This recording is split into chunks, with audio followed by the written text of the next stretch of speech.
የአንዳንድ እናቶች ምጥ ከባቡር የፈጠነ ይሆናል። የአንዳንዶች ደግሞ ቀስ ያለ በዝግታ የሚሄድ ሊሆን ይችላል። ለዚህ ደግሞ እንደ ጀርባው ለእናትየው ሆድ ሰጥቶ ከሆነ ልክ እዚህ ጋር ምስሉ ላይ እንደሚታየው ማለት ነው። ይሄንን ፖስቴሪየር ቢሆንም ነገር ግን የዳሌ አጥንታችን ከሰው ሰው ይለያያል፣ ተፈጥሯችን ይለያያል። የአንዳንዶቻችን ዳሌ አጥንት ሰፋ ያለና በቀላሉ ህፃኑ ብዙ ሳይንገላታ እንዲያልፍ ምቹም ይሆናል። አንዲት እናት በተጨናነቀች ስትረስድ በሆነች ቁጥር ሰውነቷም ራሱ በጣም ይጨናነቃል። የጭንቀት ሆርሞንን ያመነጫል ማለት ነው። አንዳንድ እናቶች ምጥ ብለው እንደጀመሩ ሆስፒታል በደረሱ በጥቂት ደቂቃዎች ውስጥ በሰላም ተገላግለሻል እንኳን ደስ አለሽ ይባላሉ። አንዳንዶች ደግሞ ለሰዓታት አንዳንዴም ለቀናት እንዳመጡ ይናገራሉ። ለመሆኑ ይሄ ልዩነት ለምንድን ነው የሚፈጠረው? ሳይንሳዊ ምክንያት አለው ወይስ አጋጣሚ ነው? በዚህ ቪዲዮ ይሄን እንመለከታለን። እንደ ሚድዋይፍነቴ በስራ አጋጣሚ ያየኋቸውን እንዲሁም ደግሞ ሳይንስ ምን ይላል የሚለውን አጣምሬ ያቀርብላችኋለሁ። ይሄ ቪዲዮ በቅርቡ ለመውለድ ለተቃረባችሁ እናቶች ብቻ ሳይሆን ለቤተሰቦቻችሁም ስለሚጠቅም እስከ ቪዲዮ መጨረሻ ድረስ አብራችሁን ቆዩ። በመግቢያዬ እንደተናገርኩት የአንዳንድ እናቶች ምጥ ከባቡር የፈጠነ ይሆናል። የአንዳንዶች ደግሞ ቀስ ያለ በዝግታ የሚሄድ ሊሆን ይችላል። ለዚህ ደግሞ እንደ ምክንያት ከሚቀመጡት ውስጥ የመጀመሪያው ስንተኛ እርግዝናዋ ነው የሚለው ነው። ስንተኛ እርግዝና ነው ስንል ሞር ደግሞ የምናተኩረው ስንተኛ ጊዜ ነው ልጅ የወለደችው ወይም ደግሞ ስንተኛ ወሊድ ነው የሚለውን ነው ማለት ነው። ይህንን በደንብ እንየው። የመጀመሪያ ልጃቸውን የሚወልዱ እናቶች ሰውነታቸው ገና ለምጥ ፕሮሰሱ አዲስ ነው። እንግዲህ ከዚህ በፊትም በሰራኋቸው ቪዲዮዎች እንደምትረዱት ምጥ ራሱን የቻለ ፕሮሰስ ነው። በውስጡ ደግሞ ሰውነታችን ለተለያዩ ሆርሞኖች የሚሰጠው ምላሽ ላይ ይወሰናል። በተለይ ደግሞ ኦክሲቶሲን የሚባለው ምጥ እንዲፋጠን የሚያደርገው ሆርሞን አለና ለሱ ሰውነታችን የሚሰጠው ምላሽ ይወስነዋል ማለት ነው። ስለዚህ አንዲት ሴት የመጀመሪያ እርግዝና ላይ ከሆነች እንግዲህ ሰውነቷ ገና ነገሩን አልተለማመደውም። ስለዚህ ቶሎ ሪስፖንስ ላይሰጥ ይችላል ኦክሲቶሲን። በዚህ ምክንያት ምጧ ትንሽ የዘገየ ሊሆን ይችላል ማለት ነው። ሁለተኛ ሶስተኛ እያለ ሲሄድ ግን እርግዝናው ያው ሰውነቷ በደንብ ይሄ ምጥ የሚባለውን ነገር መውለድ የሚባለውን ፕሮሰስ ስለሚያውቀው ምጧ የበለጠ ፈጣን ሊሆን ይችላል ማለት ነው። ሰውነቷ የሚሰጠው ምላሽ ስንል ለምሳሌ የማህፀን በር መክፈት አለበት አይደለ? ስለዚህ የማህፀን በር ለመክፈት የሚወስደው ጊዜም ሁለተኛ ሶስተኛ እየሆነ ሲሄድ በቀላሉ የማህፀን በሯ የመክፈትና ቶሎ ሴንሲቲቭ የመሆንና ቶሎ ምላሽ የመስጠት ነገር ስለሚኖረው ምጡ ያን ያህል አይዘገይም ማለት ነው። ስለዚህ በመጀመሪያ ምጥ 12 ሰዓት የፈጀ ከሆነ ቀጣይ ላይ 8 ሰዓት 4 ሰዓት የፈጀ እየቀነሰ ይሄዳል የሚወስደው ጊዜ ማለት ነው። የመጀመሪያ ልጃችሁን የምትወልዱ እናቶች ምጡ ትንሽ ቢዘገይባችሁ ለምን ዘገየ ብላችሁ አትጨነቁ። ምክንያቱም ሰውነታችሁ ልክ ትምህርት ቤት ውስጥ እንዳለ አድርጋችሁ ቁጠሩት። እንግዲህ ከአሁን ካለው ኤክስፒሪየንስ ተምሮ ለሚቀጥለው ደግሞ ያስተካክላል ማለት ነው። ይህ ማለት ግን ሁላችሁም የመጀመሪያ እርግዝናችሁ ላይ ያላችሁ እናቶች ምጣችሁ ረጅም ጊዜ ይወስዳል እያልኩ አይደለም። ከዚህ በኋላ በምዘረዝራቸው ምክንያቶች ምክንያት አንዳንዴ ምጣችሁ ከታሰበው ጊዜ ፈጥኖ ሊያልቅ ይችላል። እዚህ ደግሞ እንግዲህ ራሴን እንደ ምሳሌ መውሰድ ትችላላችሁ። እኔ መጀመሪያ ልጄን በምወልድ ሰዓት የጠበቅኩት ምጡ ረጅም ጊዜ ይወስዳል ብዬ ነበር ያሰብኩት። ነገር ግን 12 ሰዓት ላይ ጠዋት ማለት ነው ነበር ሆስፒታል የሄድኩት ወይም የደረስኩት እና ገና ማፀን መክፈት ጀምሯል ገና ነው ምናምን ገና 1 ሴንቲሜትር ነው ነበር የተባልኩት። ግን በሚገርም ሁኔታ 5 ሰዓት ተኩል ሲሆን ልጄን ወልጄ ጨርሻለሁ ማለት ነው። ስለዚህ አንዳንድ ጊዜ የመጀመሪያ እርግዝናም ሆኖ ከዚህ በኋላ በምገልጻቸው ምክንያቶች ምጥ ሊፈጥን ይችላል ማለት ነው። አንዳንድ ምጦች መዘግየትና ለአንዳንድ ምጦች መፍጠን ደግሞ እንደ ሁለተኛ ምክንያት ተደርጎ የሚቀመጠው የምጥ ጥንካሬና ውጤታማነት ነው። ምጥ የሚለው ቃል እንግዲህ በአማርኛ ሁለት ነገሮችን ሊወክል ይችላል። አንዳንድ ጊዜ ስንጠቀመው አጠቃላይ ይሄ ሌበር የምንለው በእንግሊዘኛ ወይም ደግሞ ሙሉ የምጥ ፕሮሰስን ማለት ነው እሱን ሊወክል ይችላል። አንዳንዴ ደግሞ በምጥ ጊዜ ማህፀን የሚኮማተረው ወይም ኮንትራክሽን የምንለው ወይም በሌላ ቋንቋ ቁርጠት የምንለው ማለት ነው እሱን ሊወክል ይችላል። እዚህ ጋር እንግዲህ ስለ ምጥ ሳወራ ወይም የምጥ ውጤታማነት የምጥ ጥንካሬ ስል እያወራ ያለሁት ስለ ቁርጠቱ ወይም ስለ ኮንትራክሽኑ ነው። ምናልባት ለመጀመሪያ ጊዜ እርጉዝ የሆናችሁ ሴቶች ከሆናችሁ ይህን ቪዲዮ የምትመለከቱት እና ምጥ ላይ ምን እንደሚፈጠር ገና ኤክስፒሪየንስ ስላላደረጋችሁ ልንገራችሁ። በምጥ ጊዜ እንግዲህ ማህፀን ይኮማተራል። ይሄ ደግሞ ቁርጠት ይፈጥራል። ቁርጠቱ ግን ለረጅም ጊዜ በተከታታይ የሚቆይ አይደለም። መሀል ላይ እረፍት ይኖረዋል። ለምሳሌ መጀመሪያ ላይ 20 ሰከንድም ቢቆይ 40 ሰከንድም 60 ሰከንድም ቢቆይ ወይ ከዛ በላይም ቢቆይ ከዛ በኋላ ደግሞ ትንሽ ደቂቃ እረፍት ይሰጣችኋል። ትንሽ እረፍት ከሰጣችሁ በኋላ ደግሞ ድጋሚ ይመጣል። ከዛ ደግሞ ትንሽ ደቂቃ እረፍት ይሰጣችኋል። ስለዚህ በዛ መንገድ ነው የሚሆነው ማለት ነው። ስለዚህ ይሄ የምጥ ጥንካሬና ውጤታማነት የምንለው ምን መሰላችሁ? እንግዲህ ባለሙያዎች ስንከታተላችሁ በ10 ደቂቃ ውስጥ ምን ያህል ጊዜ ምጡ መጣ የሚለውን ነው የምንመለከተው እና ለምሳሌ አሁን በ10 ደቂቃ ውስጥ 3 ጊዜ ሊመጣ ይችላል፣ 4 ጊዜ ሊመጣ ይችላል። ስለዚህ አንድ ምጥ በተደጋጋሚ በመጣ ቁጥር ጥንካሬው ከፍተኛ እየሆነ ነው የሚሄደው ማለት ነው አይደለ? አንዴ ከመጣ በኋላ ደግሞ ምን ያህል ሰከንድ ይቆያል የሚለው ነገር ደግሞ ሁለተኛ ነገር ነው። ለምሳሌ አንድ ምጥ 20 ሰከንድ ብቻ ቢቆይ ያንን ማይልድ ወይም ደግሞ ዝቅተኛ ጥንካሬ ያለው ምጥ እንለዋለን። እስከ 40 ሰከንድ ከ40 ሰከንድ በላይ ደግሞ ከሆነ የሚቆይ ደግሞ ጥንካሬ ያለው ምጥ እንለዋለን ማለት ነው። ስለዚህ በየስንት ደቂቃው ይመጣል፣ ሲቀጥል ደግሞ ለምን ያህል ጊዜ ይቆያል የሚለው ነገር የምጡን ጥንካሬ ይነግረናል ማለት ነው። ከዛ በተጨማሪ ምጥ ደግሞ ምንድነው መሆን ያለበት? በየጊዜው እየጨመረ መሄድ ነው መሆን ያለበት እንጂ እየቀነሰ መሄድ መሆን የለበትም።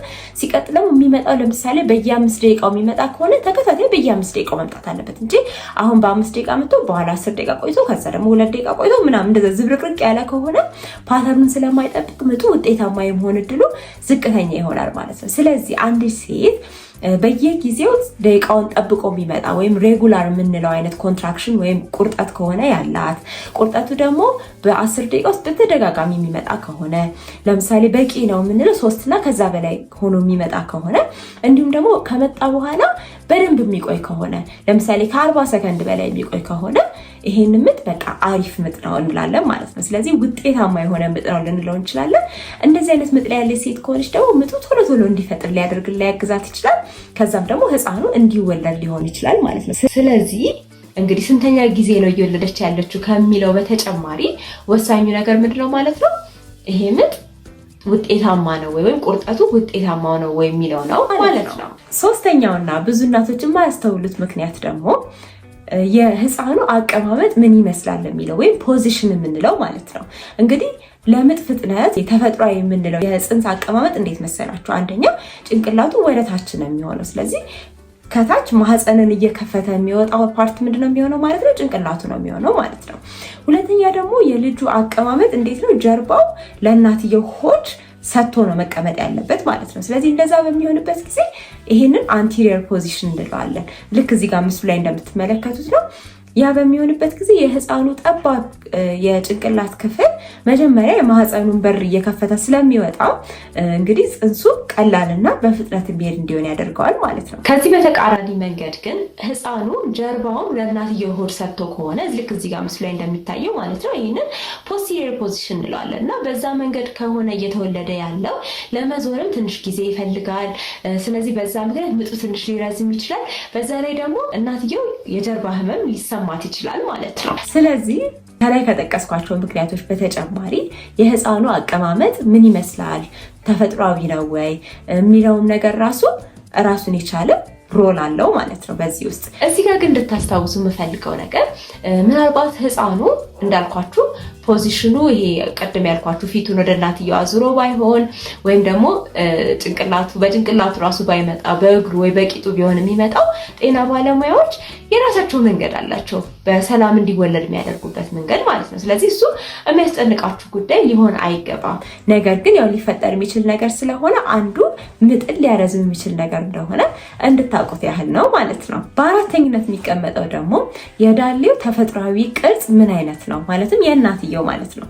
ሁሉም እናት እንድትወልድ ተደርጋ የተሰራች ቢሆንም ነገር ግን የዳሌ አጥንታችን ከሰው ይለያያል፣ ተፈጥሯችን ይለያያል። የአንዳንዶቻችን ዳሌ አጥንት ሰፋ ያለና በቀላሉ ህፃኑ ብዙ ሳይንገላታ እንዲያልፍ ምቹም ይሆናል።